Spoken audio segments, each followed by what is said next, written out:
Twelfth class pass करने के बाद बहुत सारे ऑप्शन हमारे सामने होते हैं, लेकिन जो भाई बहन मेडिकल में जाना चाहते हैं, खास करके फार्मेसी में, तो उनके लिए काफी इंपॉर्टेंट वीडियो है। रीजन, दो ऑप्शन उनके सामने होते हैं कि फार्मेसी में डिग्री करें या फार्मेसी में डिप्लोमा करें। कौन पहले पैसे कमाने लायक बनता है, पहले जॉब किसकी लगनी है, ये जरूर आपको क्लियर करना पड़ेगा। क्यों? क्योंकि हाई कोर्ट ने इस मामले में बहुत ही एक अलग तरीके का फैसला दिया है। इसलिए इस बात पर विचार करने की आवश्यकता हो गई है कि फार्मेसी में डिग्री करने से फायदा है या फिर फार्मेसी में डिप्लोमा करने से।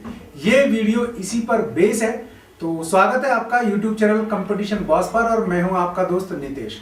वीडियो को पूरा देखना कि ऐसा क्यों हो रहा है कि हमें दोनों में से एक को चुनना पड़ेगा।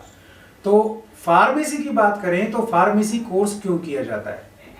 फार्मासिस्ट का काम क्या होता है?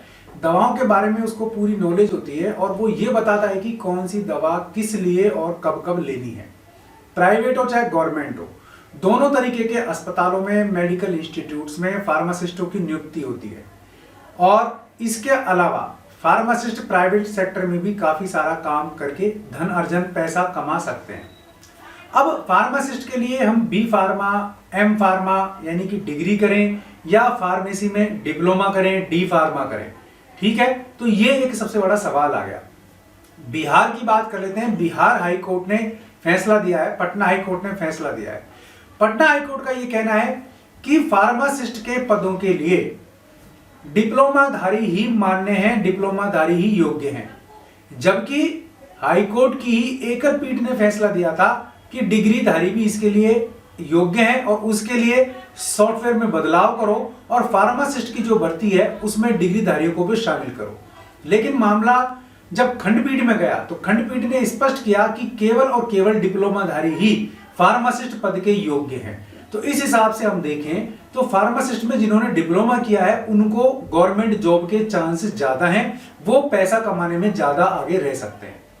लेकिन ये डिप्लोमा कौन लोग कर रहे हैं और कौन सा डिप्लोमा मान्य किया है, यहां भी थोड़ा सा एक बार गाइडलाइन में दिया है। बिहार फार्मासिस्ट का जो नियम है, नियम नंबर 6, उसका हवाला देते हुए कहा हुआ है कि 12th क्लास में, इंटरमीडिएट में अगर जीव विज्ञान और मैथ है और इसके अलावा डिप्लोमा किया हुआ है 3 पार्ट वाला। फिर से सुनना, इंटरमीडिएट में यदि मैथ और आपके पास जीव विज्ञान यानी कि बायो है और आपने फार्मासिस्ट में डिप्लोमा किया हुआ है 3 पार्ट वाला, तो ही आप एलिजिबल होंगे, वरना नहीं होंगे।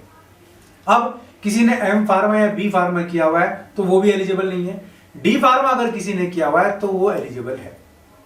ये एक सबसे बड़ी यहां पर नई अपडेट थी जो मुझे लगा आपसे शेयर करनी चाहिए, क्योंकि हर साल 12th पास के बाद लाखों की संख्या में भाई बहनों के सामने ये समस्या होती है कि आखिर हम ऐसा कौन सा मनी मेकिंग कोर्स कर लें या ऐसा कौन सा कोर्स कर लें जिसको करने के बाद हमें अच्छी खासी इनकम हो, हमारी जॉब लग जाए, चाहे वो प्राइवेट सेक्टर में हो चाहे वो गवर्नमेंट सेक्टर में हो।